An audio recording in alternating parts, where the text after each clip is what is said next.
it rain? Did it rain around here today? Okay, all right. Wait a few more minutes and we would get into the business of today.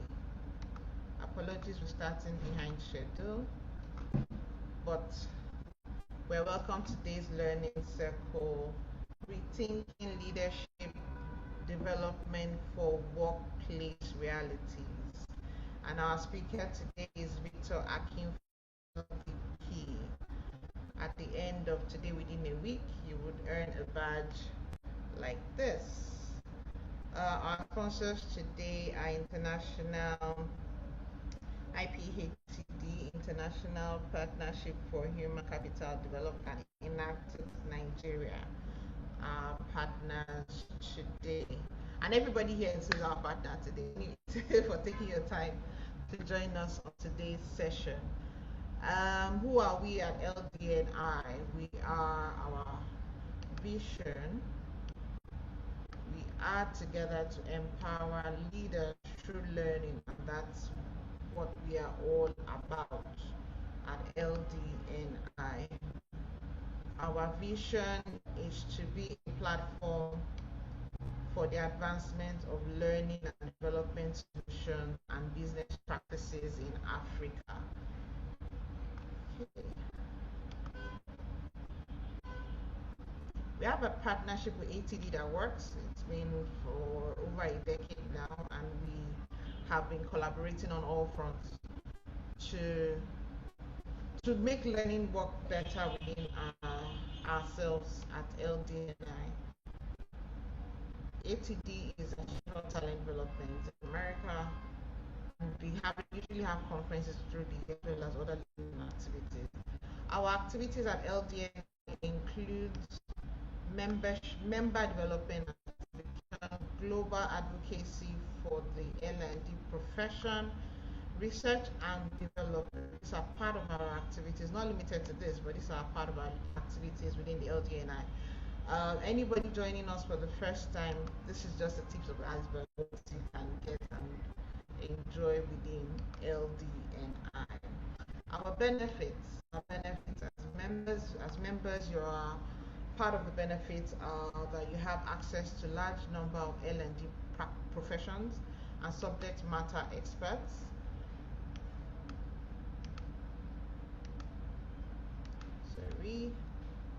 Networking and developing professional relationship. I would say I'm a big benefit to that.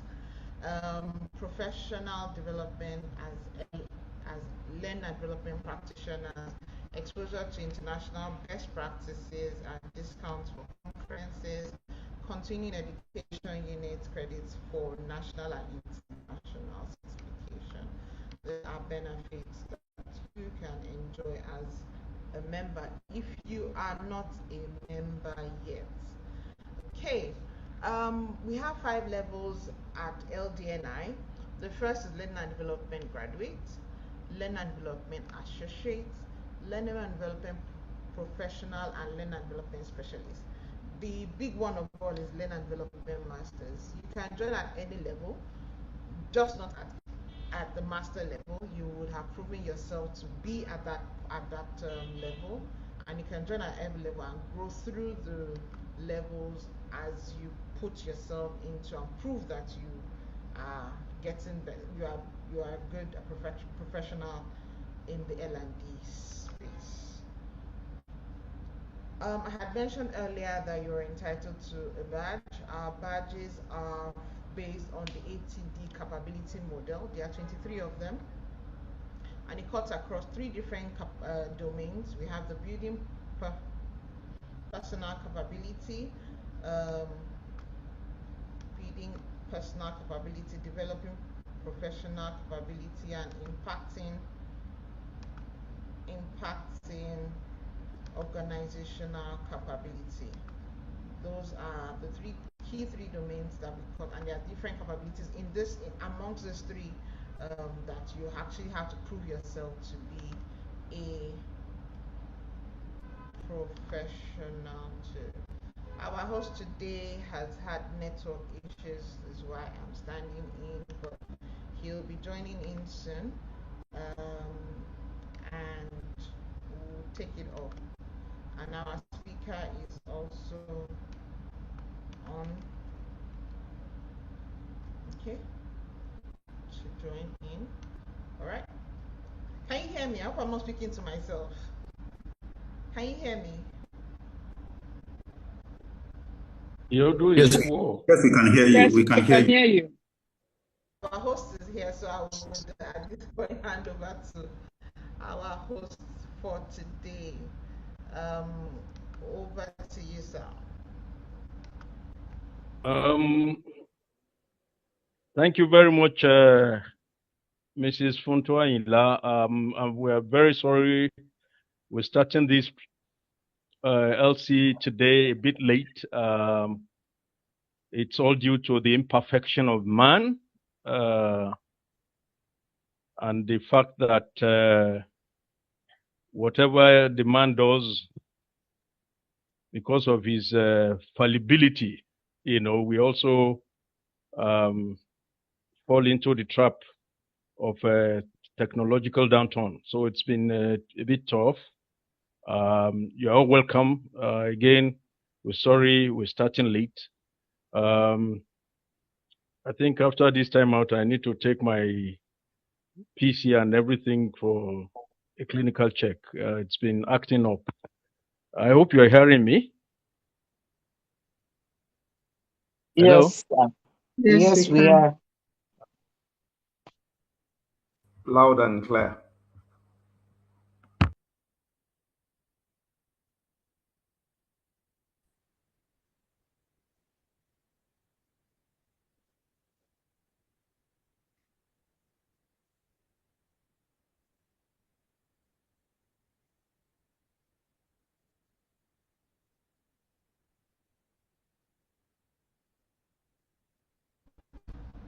Are you there, sir? Okay, I think network is He's proving muted. trouble. He's muted. Muted. Hello? Okay, Hello? all right. Punto, please, can you help me display the slides? I can't share from here. I don't know why it's given. So you I'm just put already up the sharing. slide and let me. I'm already sharing, sir. Sorry? I'm already sharing. So we Sorry? have gone through the beginning. So we are the host now, and you have the profile, sir. I is to go through the profile? Yes, sir. Okay, all right. I can't even off my video. I don't know. I mean, on my video, I don't know what's happening. So, ladies and gentlemen, today's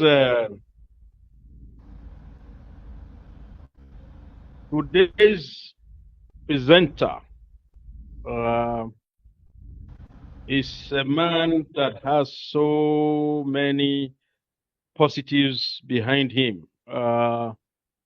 He's a man that has so much in his kitty as far as experience and accolades are concerned. I'm sure you've been told his name or you've gone through the flyer. His name is Victor Akinfala, LDP. Victor Akinfala is a development expert with over a decade of multidisciplinary experience, spanning nonprofits, telecommunications, consulting, IT, education, and the energy sector proliferation. He is a PhD scholar with multiple professional certifications from globally recognized institutions such as Microsoft, EC Council, IBM, ICSI, Fortinet, and CompTIA, among others. The list is too long, otherwise, it will take the whole time. Driven by his conviction that no country can develop beyond the quality of its human capital, I'm sure you all agree, he founded International Partnerships for Human Capital Development, IPHCD, an initiative designed to strengthen capacity development ecosystems for Africans and global citizens. He is a board member or board of advisory member He's a member of the Board of Advisory of the Hive Network Africa, a faculty member of Global Enterprise Experience, and the head partnerships and special projects at Enactus Nigeria. Distinguished ladies and gentlemen, please help me make welcome our facilitator for today, Victor Akinfala, PhD, LDP. Now I hand over to the facilitator. All right, thank you very much. We appreciate the introduction. I want to thank the management of LDNI for this opportunity. Once again, apologies for coming behind schedule. But anyways, we are here and we would optimize the little time we have. So once again, I want to thank everybody for joining, and I believe it's going to be a value worth of time. Today we'll be rethinking leadership at workplace, and I believe it is something that has been of concern to everyone. Please, I want to find out quickly if you can see my screen. Please, I just want a thumbs up from the comment section to confirm if you can see my screen. All right, great. Thank you, sir, Reverend. So we want to rethink leadership development, especially in the workplace, because a lot of things are going on internally in all the organizations globally, and some are unspoken, while some are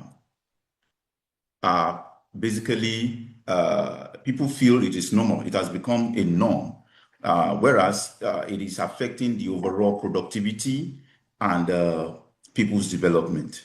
So today we want to see what are these challenges and how do we rethink leadership with the goal of establishing a system that can not only lead to productivity, but also increase the quality of life of the team members. I probably will agree with me. There are some leaders we have in organizations that, yes, they will hit target, but they will leave a lot of damages, especially in terms of relationship. But that is not healthy enough. So why would you attain your target and at the same time you leave damages? So there are ways you can manage both sides to ensure that both sides are equally taking care of your target and the quality of the life of the people you're working with. So in this session, we're going to briefly touch a lot of things, and I'm going to be very quick about them. The first is the leadership reality check, understanding the root causes of the gaps in workplace leadership, and how does workplace pressure add to the root cause. Okay, how does workplace pressure amplify these problems? Then what are the practical behaviors that can be taken to ensure optimization of leadership capabilities, especially in terms of quality of life of the team members and also productivity? We'll look at the gaps in terms of data, and then we'll make some recommendations at the end of it. And like it's always my style, this is coming out of several research, so to say, from different people who describe the leaders at their workplace. So at the end of this particular part, I would want us to also comment on what our opinions are. Now, after asking several people about how their leadership in workplace looks like, I could deduce about 5 different patterns, of leadership in different organizations. But please note that the leadership we're talking about here is beyond just the textbook kind of leadership. Yeah, the textbook kind of leadership is the ideal one. I call it phantom leadership. It's not what is being experienced in reality. So as much as we want to get to that level, there are some things that needs to be done to get to probably textbook level. But most times, expectations and reality are not always the same. So it's important we make sure we'll adjust our realities to align with expectations. So the first set of leaders that people mention are leaders that I coined as snake in eagle shadow. Now these are leaders that are cunning but yet structured. They operate within the goal and performance system and aligning with management objectives, but their method are calculated and often self-serving. Now these are people who do not who create impression to the top management that they are working, and they bring wrong impression about the top management to the members so that it will get them into a particular point where they can be subservient to him and they will think that he's actually on for their interest. But in realistic terms, he's only using them to hit his own target and achieve whatever goals he wants to achieve. Then we have another one that is coined as snake in monkey shadow. Now, this one is cunning and deeply silty. Takes idea from the subordinates and don't even give them credit. And this point, he just probably had one or two things, claim it, and use it to keep his own business going at that level. Which most times subordinates feel cheated, and probably they feel treated unfairly in cases like this. Then we have, because of our time, I'm going to be rushing. Please bear with me. We call the lion in the lamb's shadow, and these are very strong, decisive leaders who are capable of making frantic decisions. They are quiet, but their influence is very, very strong. And we have the lamb in lion's shadow. These are leaders who appear very bold, but they are not authoritative, but they lack depth. Okay, and even their subordinates know that, okay, this guy is not probably by providence he got to this this role, but definitely he doesn't have the substance. But at the same time, he pressures people without knowledge, and at the end, yes, the task might get done, but it won't be able to lay claim to quality input into those things. Then we have eagle leadership, which is visionary, strategic, and principled. So these are the kind of leadership we could coin out using some animal characteristics. So I want to ask you, do you have, in the comment section, please, I want you to probably type, do you think these outcomes truly exist? And if yes, fine. If you have any other addition within just 1 minute, let's have it on the comment section, please.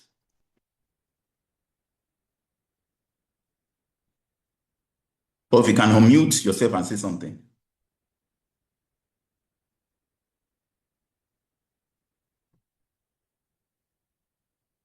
Okay, yes, they exist. Thank you, Bang Logams. Yes, please, we want the comments to come in. Probably I can just get 2 more before I move on.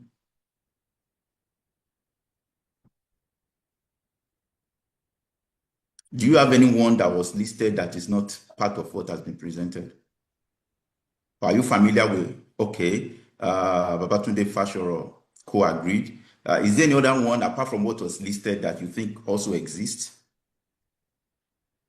Probably one more comment, then we move on.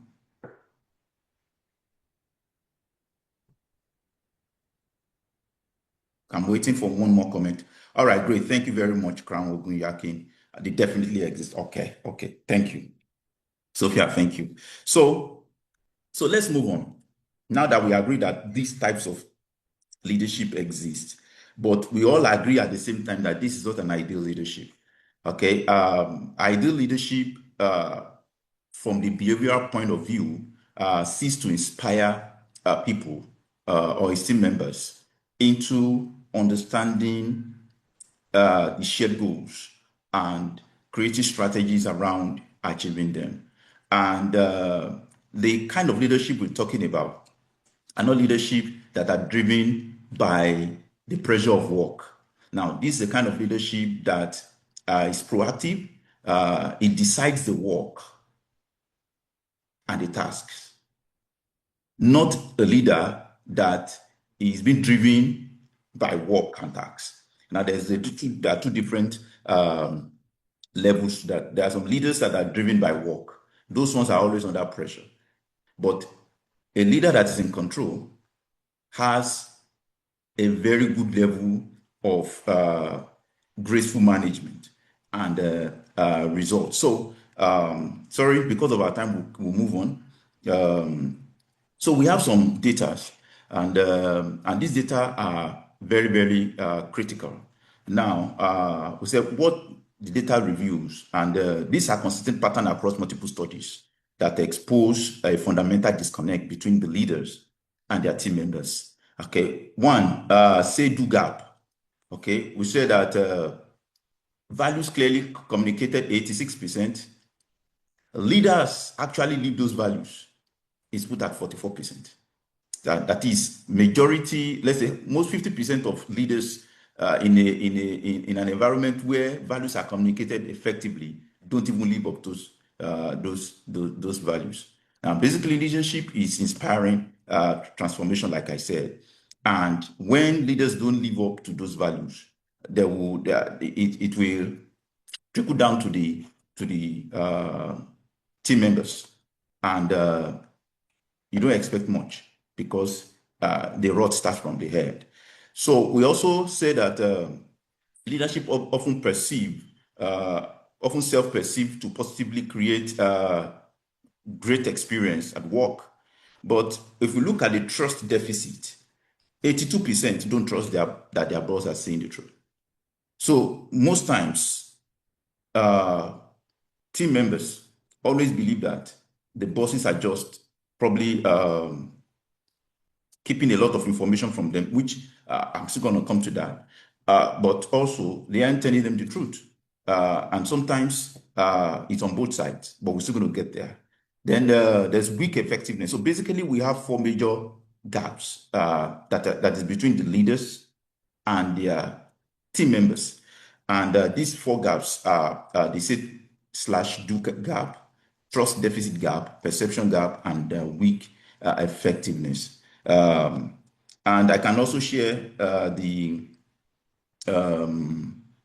link to all these researches so that you can also verify by yourself. So what are the root causes of this perception divide? Okay, why leaders think they are effective? Because they meet their targets, they communicate decisions, and they maintain authority. So these are the three things that the leaders feel, okay, with all these three things, I feel I'm very effective. But how does employees actually evaluate the leadership? Okay, number one, do I feel heard? Do you practice open door policy that allows them to escalate to you? How have you been handling previous escalation? Okay, that encourages them to bring more escalations to you. Now, some employees, when they find out the way you react to different precedents in terms of your reactions to escalation, they withdraw information from you. They withdraw situation reports from you, and they don't sometimes accurately report the situation that will not give you all the information you need to make effective decision. So employees are looking at the fact that do I feel heard? Do my opinions matter? Is my voice, are my concerns valued?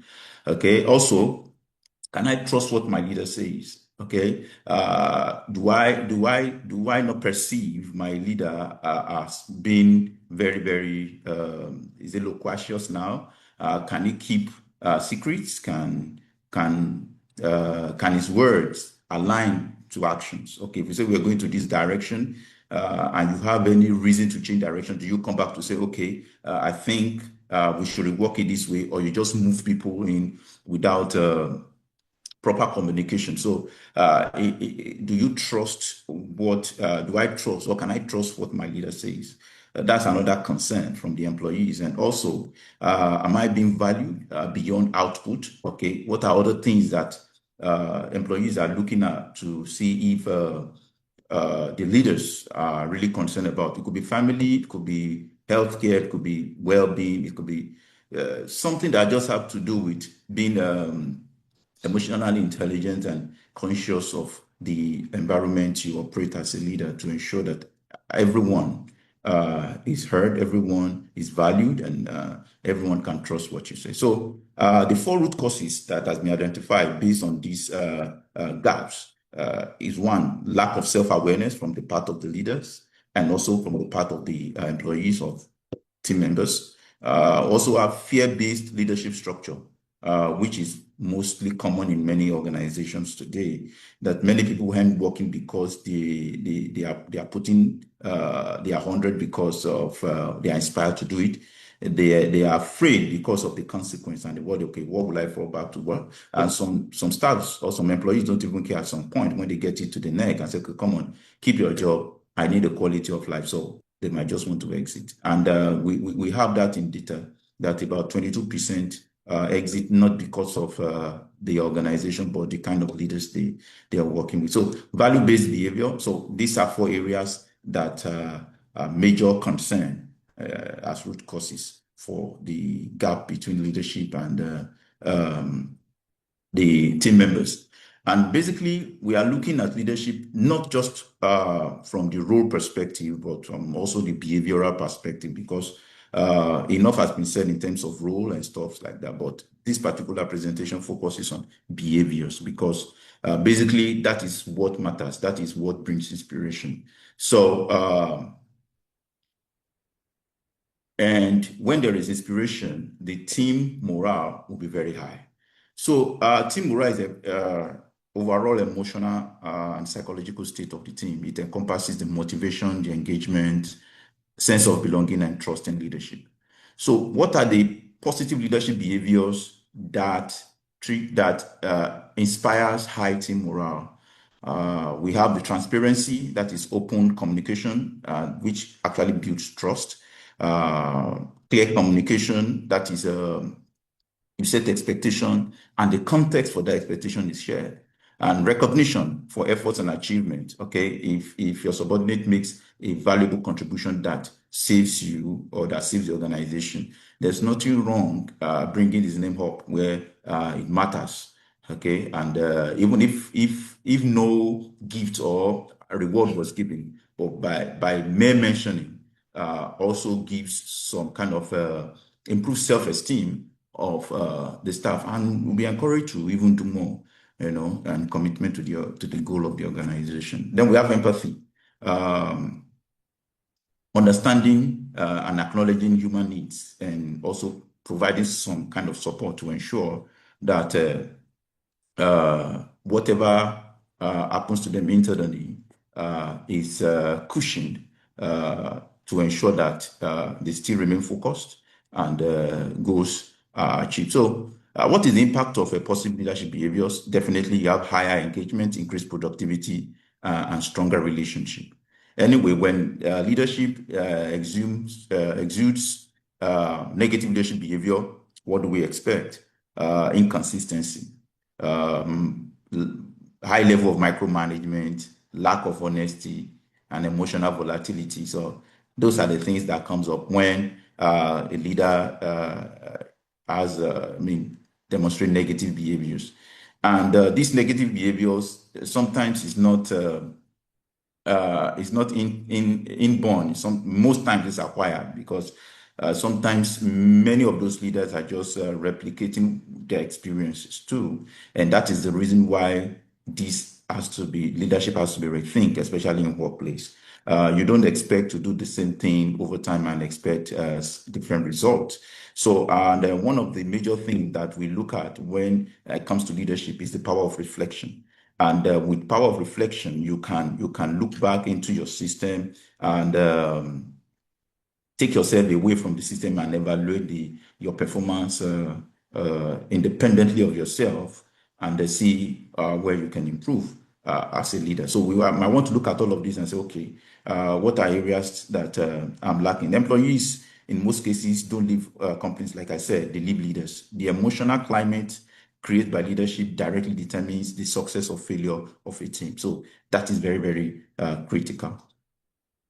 So So how does workplace pressures impact leadership behavior? Like I said, a proactive leader, a great leader, does not allow workplace pressure to define them. However, other leaders allow workplace pressure to shape their action.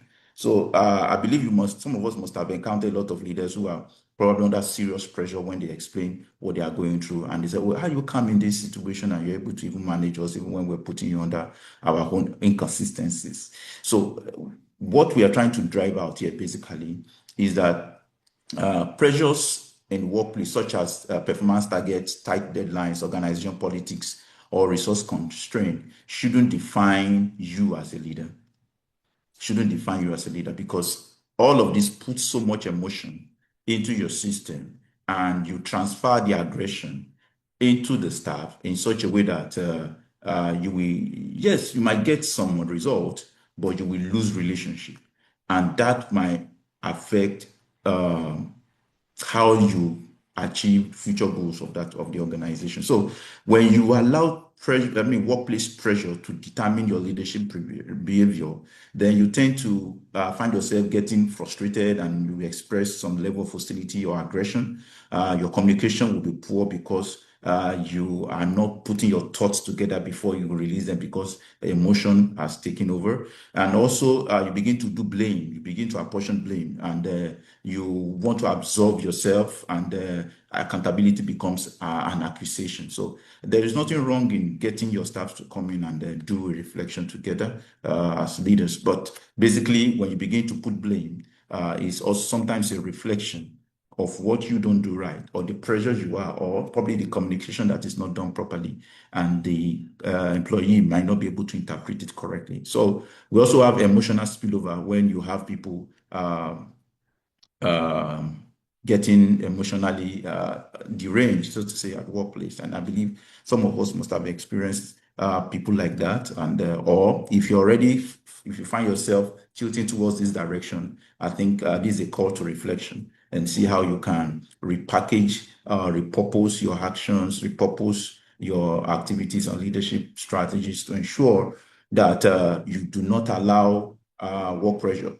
Workplace pressure exists, there's no doubt about it. But sometimes it is not what happens to us that matters, but our attitude towards what happens. So as leaders, these are things we should begin to rethink. And our members too, our team members should also be able to derive inspiration from our capabilities in managing situation and pressure. So when they see that in us, it can also add value to them in terms of how they manage pressures and achieve their goals. So leaders need support system to process pressure constructively, not just performance target that amplify stress. So how do we align and achieve credibility? The first thing is building self-awareness. And like I said, you have to understand what is happening. You cannot improve what you cannot see. So self-awareness is the foundation for authentic leadership. We need to take a look back, and then, we're done with the first quarter of the year. A lot of people posted something on LinkedIn to just show that, oh, the first quarter of the year, we achieved this, we achieved that. But very few people anything or posted something about reflecting on how they get to those points, and what are the gaps, and at what cost. Not just in finance, but in terms of relationship, in terms of team health. Okay, then we also have must practice consistent communication. Communication is critical. Even in project management, communication takes up to about 80% or 70% of activities in project management, also in leadership and team building. Communication is critical. So say what you mean, avoid mixed signals, and share context behind every decision, so that when your team members understand the purpose for setting a task and target, they will run with it faster than what you imagine, because now they can own it because they understand it. Why would you set targets and your team members don't really know the context behind the target? I think that is a major gap. So when you bridge that gap with clear communication, they can run with it. Then we have aligning word to action. Then we have to also create psychological safety. This is the belief that the team is safe for interpersonal risk taking. It is the foundation for innovation and engagement. And how do we achieve psychological safety within our team as leaders? We must encourage open dialogue, allow dissent without punishment, and normalize learning from mistakes. Okay. Some leaders treat mistakes as if they don't make mistakes as well. So sometimes we need to improve our elastic limit in terms of how we accommodate those mistakes and how we can translate those mistakes into an empowering system for our teammates, or also our team members, to become more effective and more accountable, first to themselves and then majorly to the goal of the team or the organization. Then most importantly is the fifth one, which is the active listening. We leaders don't do much of that, probably because we have a lot of things going on our own tables as well. But as much as possible, we have to create that space, like what they say in this Gen Z generation, we listen, we don't judge. So you listen, you understand, not to respond, but to create a system that can empower them through their gaps and to get them to be better. Validating concerns, acknowledge their emotions and experiences as legitimate. At the same time, redirect those energies, okay, from being a source of their weakness or poor performance to what would fuel them into higher performance. So because of our time, I think what are those recommendations that can be suggested to ensure that all of this come together? Number one, as leader, we have to shift from authority to influence. Okay, using all the power that your authority carries. That's going to be the last resort in terms of engagement.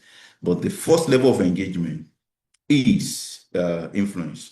Basically, it's better to put the horse before the cart. So the cart is the authority, influence is the horse. But most times we put the horse before the cart. So that creates a major gap, and that needs to change. And when that changes, okay, it increases credibility, it increases trust, and it also improves your relationship with your team members. And also, we must embed everyday leadership development. Like I said, to achieve continuous improvement in leadership, self-reflection is critical.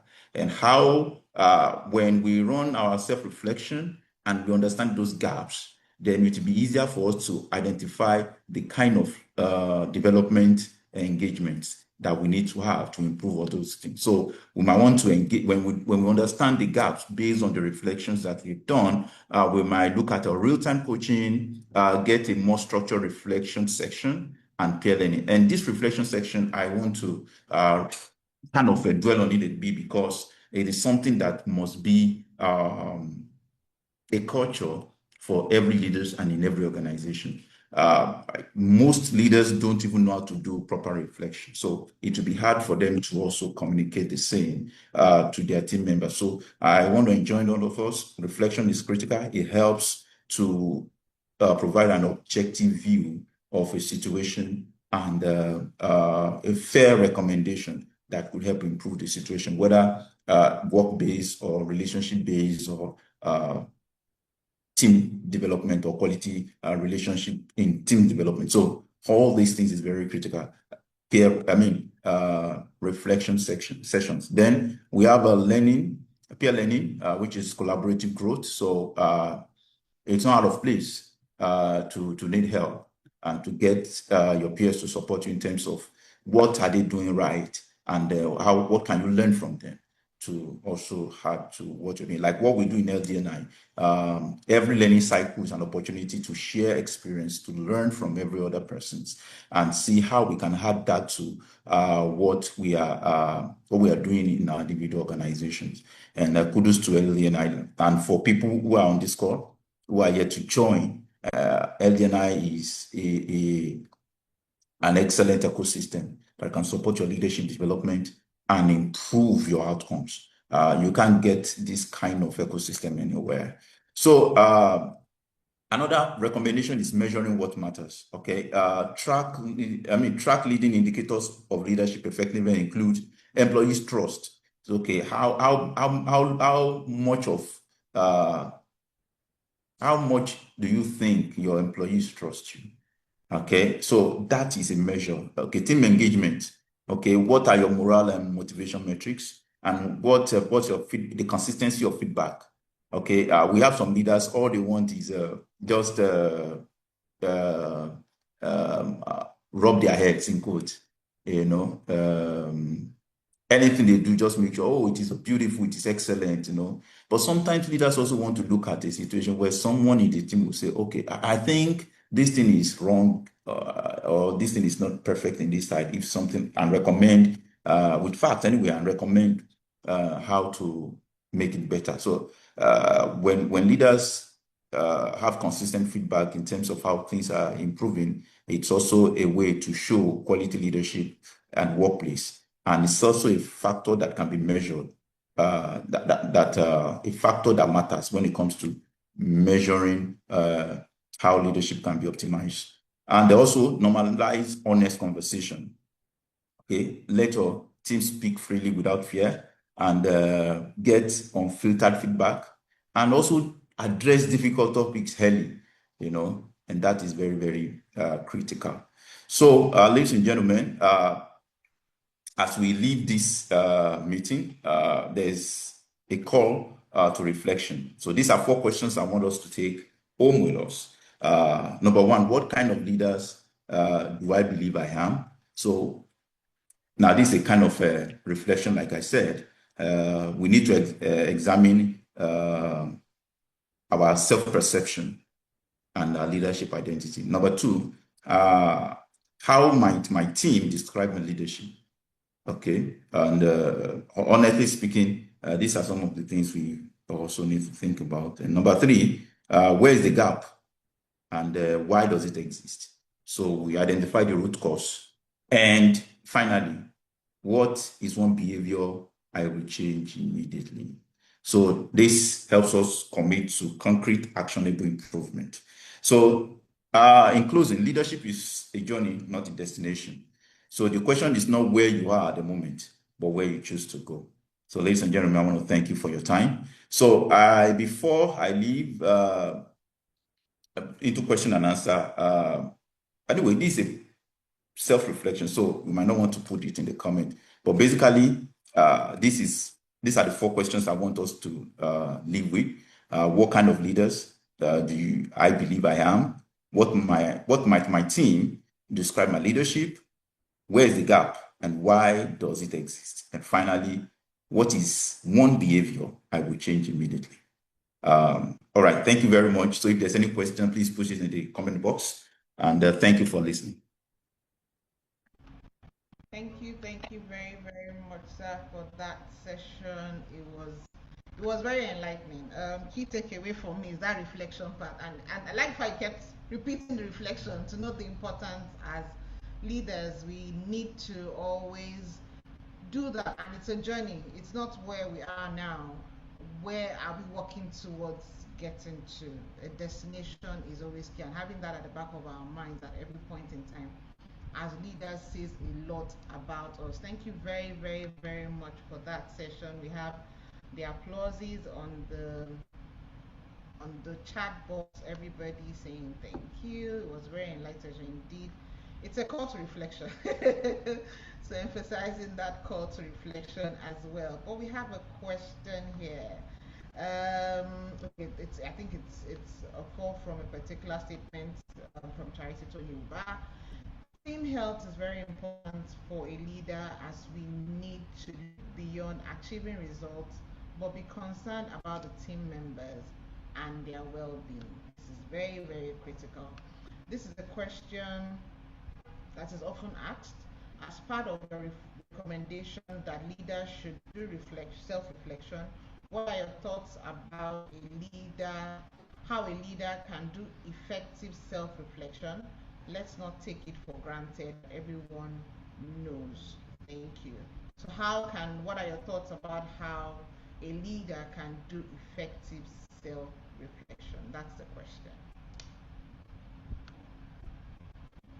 All right. Well, I think the first thing is to, at that point where you understand that you could achieve more. And from the point where, and then the point where you realize that this is not the best that could happen. Although nobody came back to, probably people don't really tell you, but you know that, if you are a go-getter, you know there's another level at every level attained. So, okay, so when you understand that, then you can come back and you ask yourself these simple 4 questions. These are just, though we have several reflection model. Okay, there are several reflection model. You might Google and see different reflection model, but these are just simple questions. That these 4 questions that are on your screen, these are just the simple questions that you might just want to ask yourself.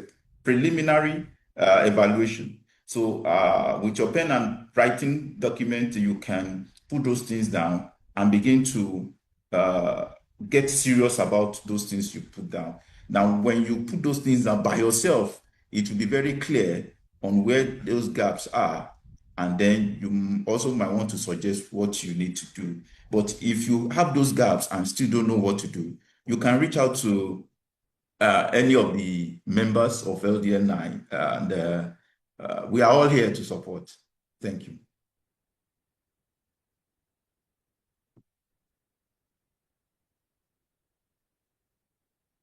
Thank you very much for answering that question. Can you hear me now? Someone mentioned my audio is low. Can you hear me? Can you hear me?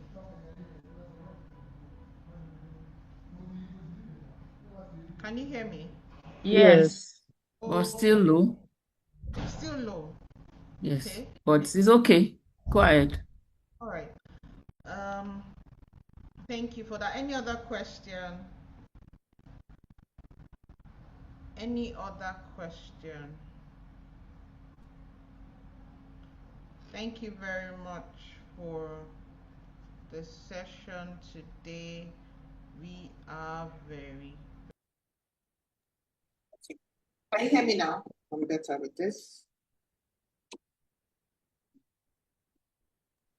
Yes, you are good. Yeah, it's louder.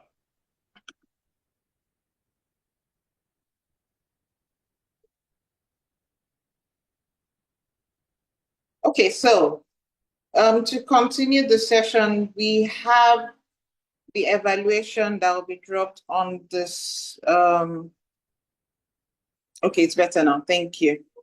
Thank you for that. Please, would like you to evaluate the speaker. Feedback is also a means to do self-reflection, if I'm allowed to use the word. So please, so he can actually see what he's doing well and how he can also improve. So the evaluation has been dropped on the group. Please evaluate our speaker and give him his responses. Okay. All right.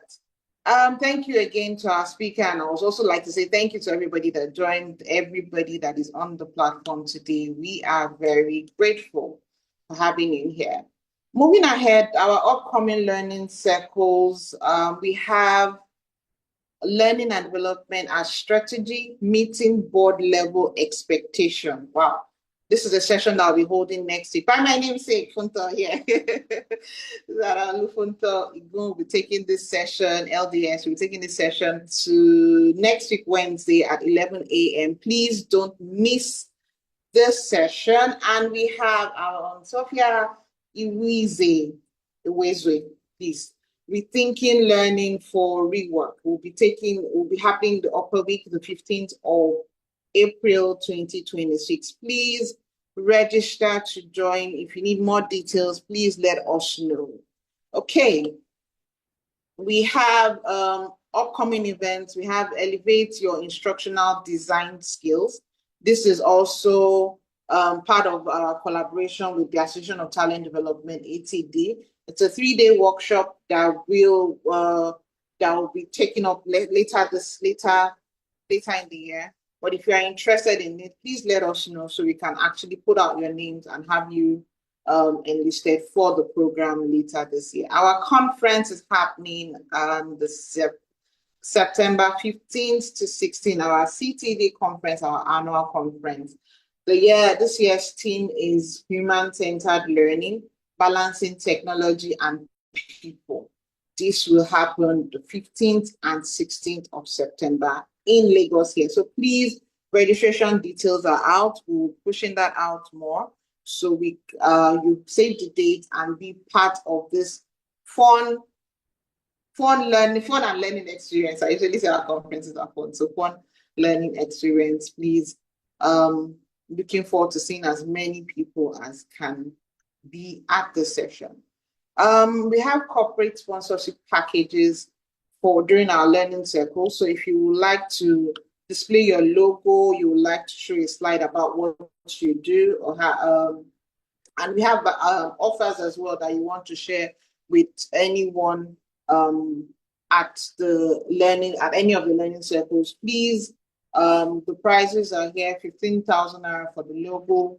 A slide is 20,000 naira. Live offers is 25,000 naira, and video jingle is 30,000 naira. So please share. If you want to share this, you have the details here to reach out to us. And please, all payments must be made in advance and at least 2 weeks before the scheduled webinar you want to share your value, anything you have to share with us. If you are not a member, how do you become a member? You have our details here. The contact is membership@ldni.info. Please send us an email to get details on how you can be a member, or you can reach out to us on 008-617-3821, or you can actually just send a message on the group now, and we'll take down your details for these reasons. Thank you very much to everybody that joined. We have our registrar, we have Venerable, we have the LDGs, LDNs, LDPs, and non-members alike. Please, thank you very much for taking your time today to be a part of this session. I trust and I know learning happened. Please, key takeaway here, self-reflection is key. So take the opportunities you can to reflect and know how we can get better as leaders going to a particular destination that you want to. Thank you very much for your time today. And we've come to the end of the learning circle today, the 1st of April 2026. And we say happy new month to everyone. With these blessings be with us all as we run through the month. Thank you very much and have a good day and blessed. Happy Easter in advance. Let me be the first to wish you that happy Easter in advance. Thank you all for joining today and have a good day. God bless. Bye.